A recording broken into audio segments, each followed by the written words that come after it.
Να μας πει ο κύριος Κλειώσης, είναι στην ομάδα των δικηγόρων που ανέτρεψαν στο Συμβούλιο Επικρατείας στην Ιθαγένεια. Τι είχε γίνει? Με την Ιθαγένεια η ακρίβεια είναι ότι σε πρώτο στάδιο κρίθηκε από τη σύνθεση η οποία έκρινε σε πρώτο βαθμό ότι ήταν αντίθετη με το Σύνταγμα η απόδοση του δικαιώματος ψήφου σε αλλοδαπούς στις δημοτικές εκλογές και τώρα εκκρεμεί υπόθεση στην Ολομέλεια. Τώρα προσφύγατε στη δικαιοσύνη. Να σας πω για την ακρίβεια, αυτή η προσφυγή είχε ένα αντικείμενο διαφορετικό, ήταν πιο οικονομολογικό. Ναι. Είχε την εξουσία ή μάλλον τον περιορισμό της συναλλακτικής ελευθερίας είχε το αντικείμενο αυτή η προσφυγή. Δηλαδή υπάρχει μια υπουργική απόφαση που εκδόθηκε κατά εξουσιοδότηση του φορολογικού νόμου που βγήκε πέρσι τον Απρίλιο του 3842, το άρθρο 20, που έλεγε ότι οι συναλλαγές από ένα ποσό και πάνω υποχρεωτικά θα διενεργούνται με συγκεκριμένο τρόπο συναλλαγής. Με πιστωτικές κάρτες, με χρεωστικές κάρτες και με.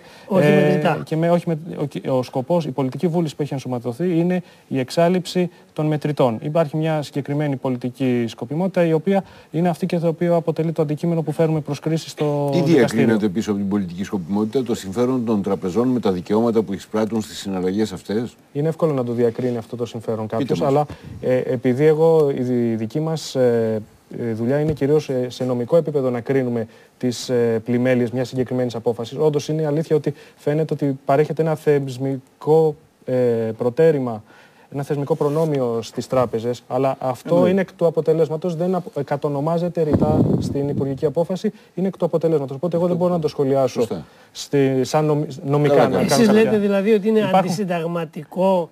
Τι λέτε, ότι είναι παράνομο να μας εμποδίζουν να πάμε? Θέλει να πάει με 5.000 μετρητά στην τράπεζα. Και του λένε δεν θα πας, θα περάσουμε με πιστωτικές κάρτες. Και εσείς λέτε ότι αυτό. Και δεν έχει πιστωτική κάρτα. Αυτό είναι αντισυνταγματικό, είναι παράνομο. Τι λέτε με την προσφυγή? Θα σας πω. Καταρχήν απλά να κάνω μια διευκρίνηση ότι την προσφυγή αυτή έχει προσωπικά, την έχω ασκήσει εγώ ο ίδιος, είμαι και ετών και γι' αυτό το λόγο δικαιούμαι και εμφανίζομαι να μιλήσω. Δεν είμαι μόνο ο δικηγόρος της υπόθεσης, είμαι και ο ετών.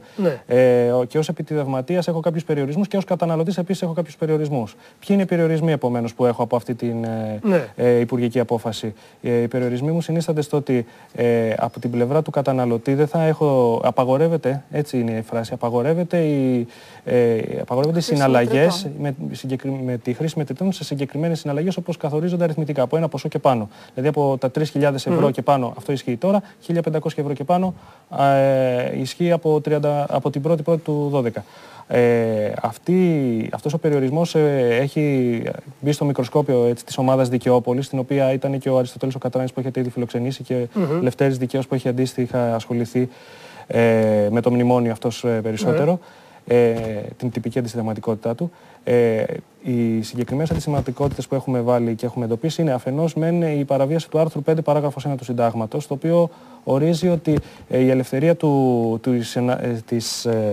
των συναλλαγών και η ανάπτυξη της προσωπικότητας είναι καταρχήν ελεύθερη και δεν μπορεί το κράτος να παρεμβαίνει με έναν τρόπο τον οποίο να εμποδίζει τις συναλλαγές. Μια έκφραση αυτής του δικαιώματος είναι η αρνητική ελευθερία. Δηλαδή και αρνητικά έχω δικαίωμα να αρνηθώ τη συναλλαγή. Ποια είναι η συναλλαγή για την οποία μιλάμε? Είναι η συναλλαγή της σύμβασης με την τράπεζα, είτε για την απόκτηση κάρτας πιστωτικής, είτε για την απόκτηση χρεωστικής κάρτας.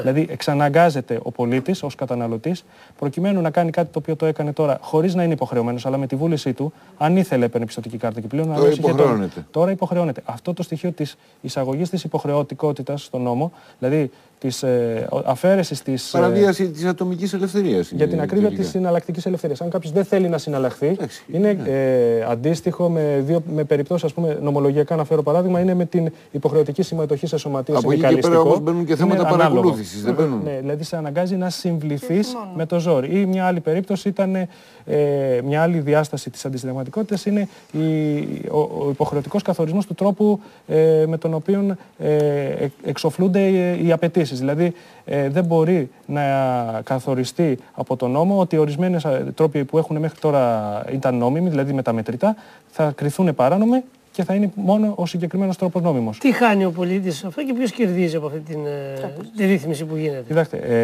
πάλι σε επίπεδο, αυτό είναι μια κρίση που δεν είναι πολιτική, αλλά θα την κάνω.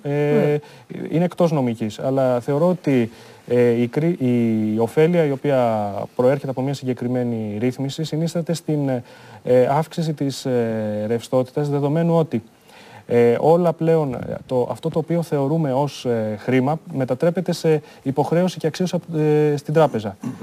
Που σημαίνει ότι η τράπεζα πλέον έχει περισσότερη ρευστότητα. Δηλαδή τα χρήματα όλα θα οδηγηθούν, να το πω πιο έτσι απλά, τα χρήματα όλα, ακόμη και τα μικρά ποσά των μισθωτών, των συνταξιούχων, θα οδηγηθούν για να αυξηθεί έστω και με αυτόν τον τρόπο σε μεγάλης κλίμακας με μικρά ποσά η ρευστότητα. Είναι η αρχή αυτή. Αυτή είναι η σκοπιμότητα. Αυτή είναι η σκοπιμότητα όπως την διακρίνω από την ανάγνωση του νόμου. Και τους πολίτες, πού τους πλήττει αυτό?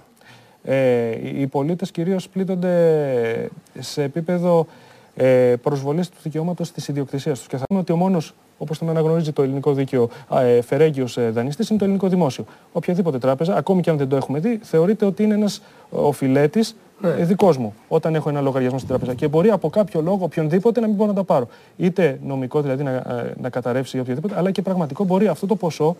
Για κάποιο λόγο η τράπεζα να μην μπορεί να μου το δώσει τη στιγμή που εγώ το θέλω. Δεν είναι λίγες περιπτώσεις που τη ρευστότητα που τη χρειάζομαι να μην την πάρω. Δηλαδή να χρειάζομαι 8.000 ευρώ και η τράπεζα να πει ότι όχι, εγώ δεν έχω να στα δώσω. Τα 8.000 είναι ένα μικρό ένα παράδειγμα λίγο πιο δίκαιο. Μπορεί να είναι μεγαλύτερο ποσό.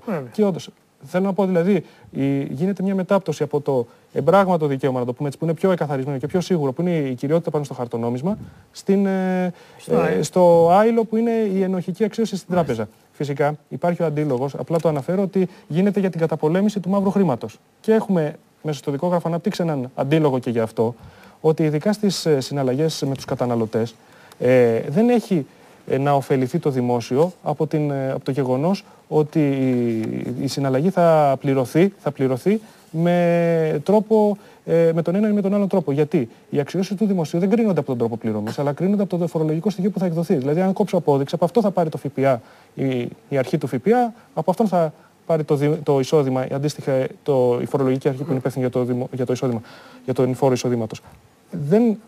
Δηλαδή, και ας θεωρήσουμε ότι κάποιος παρανομεί. Ό,τι είναι να εισπράξει το δημόσιο θα το έχει ήδη εκαθαρισμένο. Δηλαδή θα είναι ξεκάθαρο ότι τι θα έχει να πάρει. Απλώς για κάποιον λόγο που ακόμη ψάχνουμε να τον βρούμε, θέλουν υποχρεωτικά ο καταναλωτής και αντίστοιχα να το ζητάει αυτό ο επιτιδευματίας. Όταν λέω επιτιδευματίας εννοώ ο έμπορος, ο ελεύθερος επαγγελματίας, ο πολιτής, οτιδήποτε. Να γίνεται η πληρωμή μέσω του τρίτου.